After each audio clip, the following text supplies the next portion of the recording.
SynthFest 2025. I'm here on the booth of Cyma Forma with Vincent. Hello. How are you?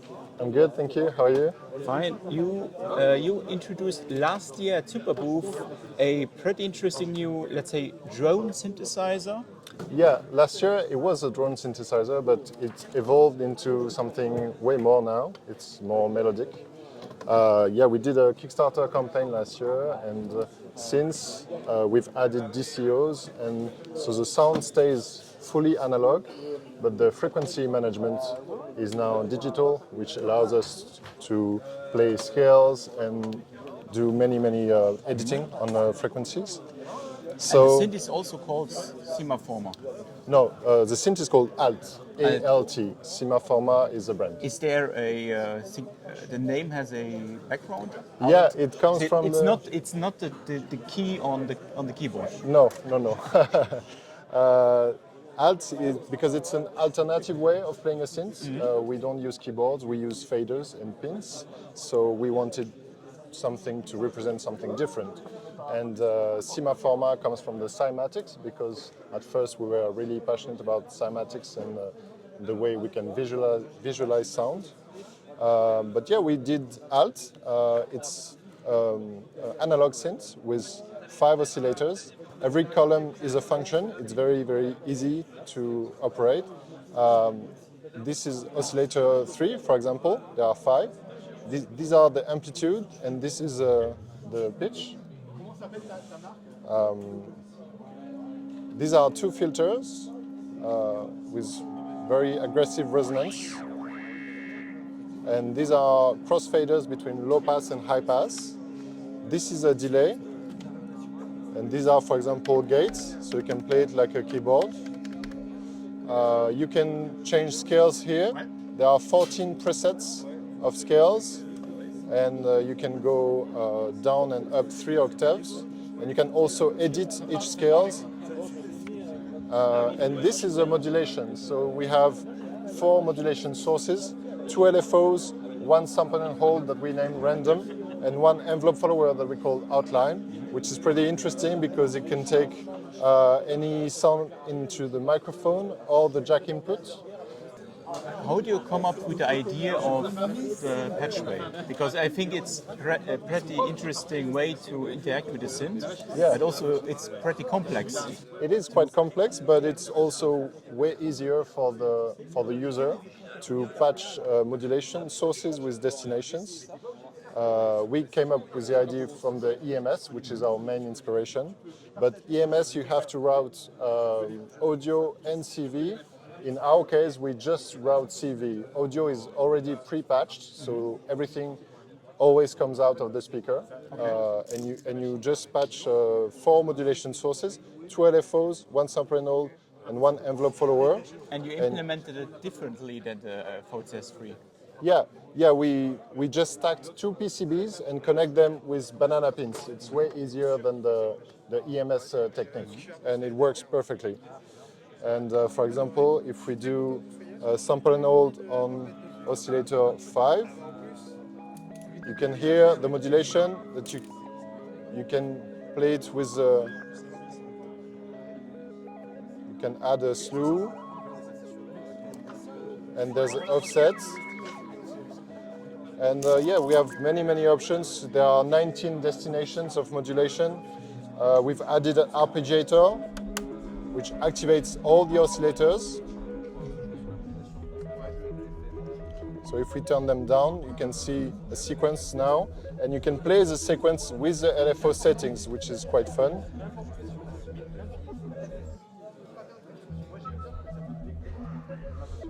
We've added many other features. There's a noise. You can modulate the noise as well.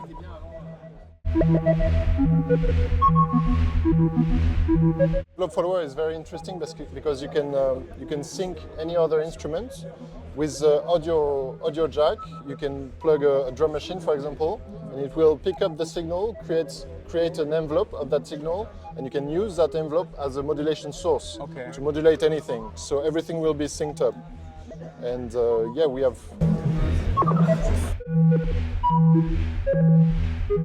you can cross-modulate.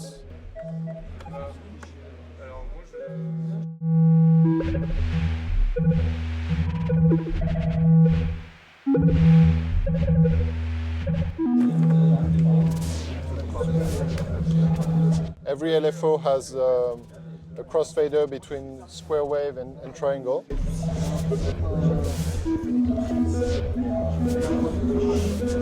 And the first oscillator is always a sine, so you can have very, very deep bass.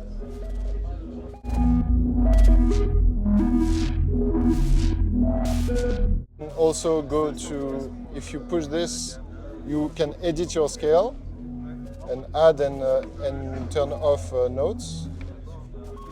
You can also quick edit them by, if you push and turn, it will turn off some notes, and you can hear it directly. It goes both ways. And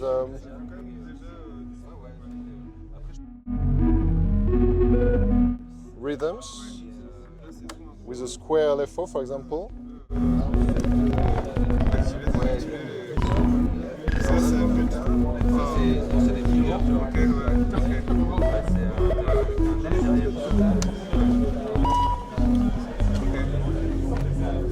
And there are also like performance buttons. This one you can inject some noise into the filter cutoff as a modulation. And this one you inject the sound from the microphone into the noise. This one you inject more feedback into the delay. You can go into infinite loop. And also you have a mix in. If you turn on the mix, you can hear the sound. And the sound coming up into the microphone or the jack, you can route it pre-effect or post-effects, turning the synthesizer into an effect pedal. To remind, it's not just a drone synth, but you can also connect a MIDI controller on it. Yes, you can also connect MIDI controller. You have 3 MIDI modes, so it's either monophonic, you play all the oscillators at once and transpose it across the keyboard, or we can have voice splitting, meaning each note you press on the keyboard activates one oscillator, and it takes turns. And the third one is just activate the root note selection, so you can build your chord with Alt and then transpose it with the keyboard. But it's not. But it doesn't have envelopes, or? It doesn't have envelope. You can create an envelope with a modulation. Okay. If you plug something into Outline and create an envelope with this, you can use it to modulate your sound, and it will work. And it's entirely analog, or is it? The sound generation is fully analog. The wave shaping is analog, but the frequency management is digital. Okay. And yeah, we also have sawtooth waveform for the oscillators for a more aggressive sound.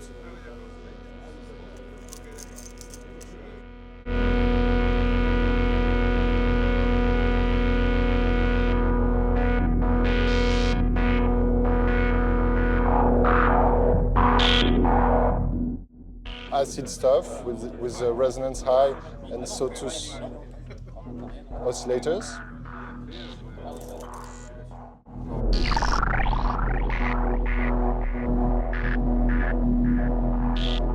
FM with the 2 LFOs in high range. For example, if we put LFO 1 into oscillator 3,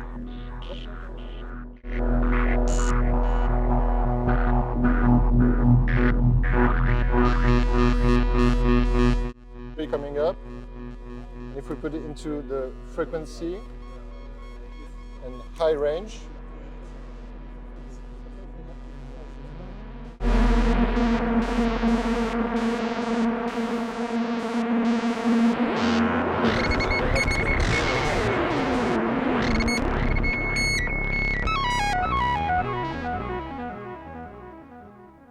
At the beginning I said, okay, it's just regular oscillators, then you put FM on it. yeah, you get many more possibilities with FM.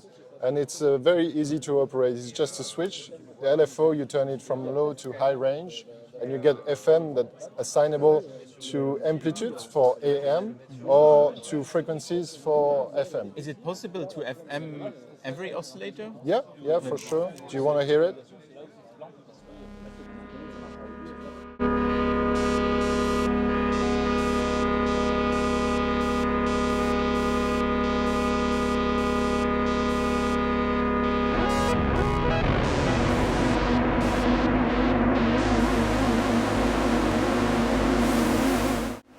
FM, and you can play every oscillator.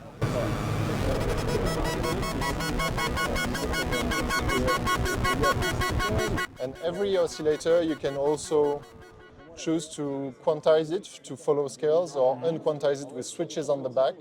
If you unquantize an oscillator, it will have linear frequencies to play drones and pads. And how was now the process from last Superbooth to now? You mainly finish it, or you? It's almost finished, like 97%.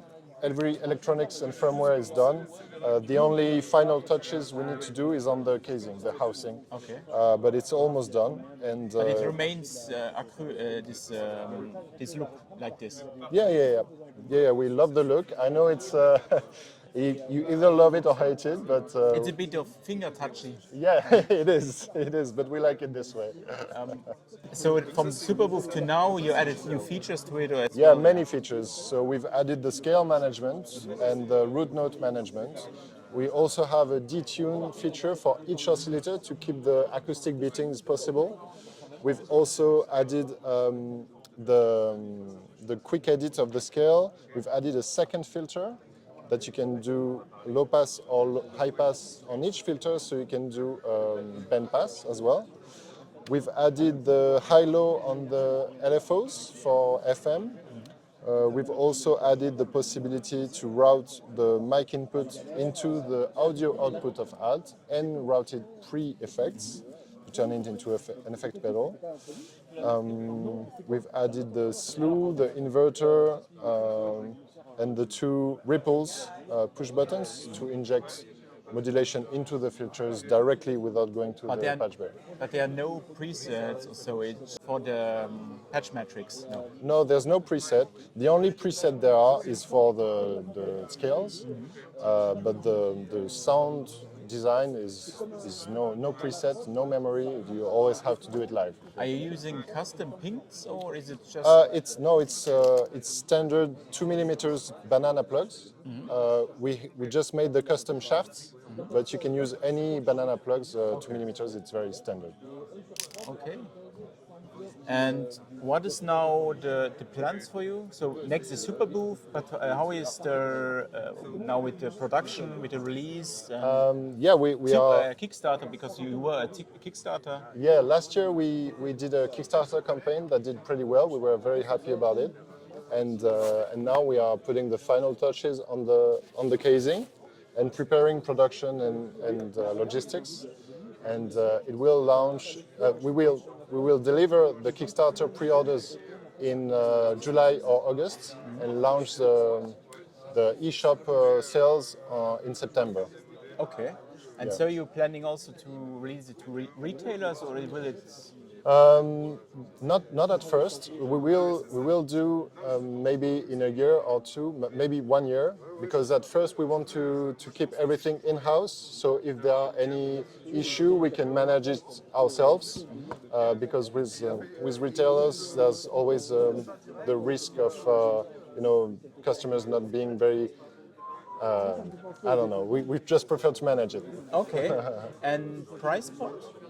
Price point has yet to be determined precisely, but it will be just above €1,000.